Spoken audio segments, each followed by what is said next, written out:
দিনটা ছিল শনিবার আর গরম গরম চা দিয়ে তোমাদের সঙ্গে দিনটা শুরু করলাম। তো হ্যালো এভরিওয়ান, তোমরা সব কেমন আছো? আশা করছি ভালো আছো, আমিও ভালো আছি। তো আমি চা খুব একটা খাই না সকালে, মাঝে মধ্যে খাই। সকালে ছোলা বাদাম ভেজানো থাকে, এগুলোই খাই। বেশিরভাগ দিন আর কি ওগুলোই খাই, চা খাই না, চা খুব কম খাই।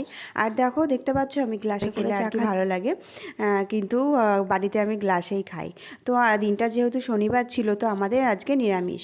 তো নিরামিষে রান্না করেছিলাম মটরের ডাল, উচ্ছে ভাজা, আলু ভাজা, আর হচ্ছে সোয়াবিন পটল আলু দিয়ে পনিরে একটা তরকারি করেছিলাম।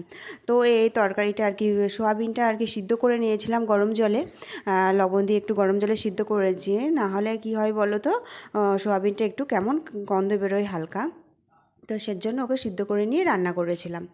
তো দেখো, রান্নাবান্না তো একরকম আছে, কিন্তু রান্নাঘর পরিষ্কার করাটা বেশি কষ্টকর মনে হয়। কিন্তু পরিষ্কার না করলেও ভালো লাগে না, তো পরিষ্কার করে নিলে বেশি মনটা ভালো লাগে।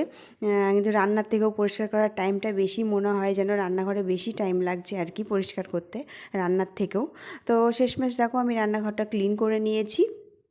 তো আমার মতো কার কার হয় এরকম কমেন্টসে জানিও, তো রান্নাঘর দেখো, পরিষ্কার তোমাদের করলে সাথে খুবই কথা ভালো বলতে লাগে বলতে মনে আমার হয়। রান্নাঘর ক্লিন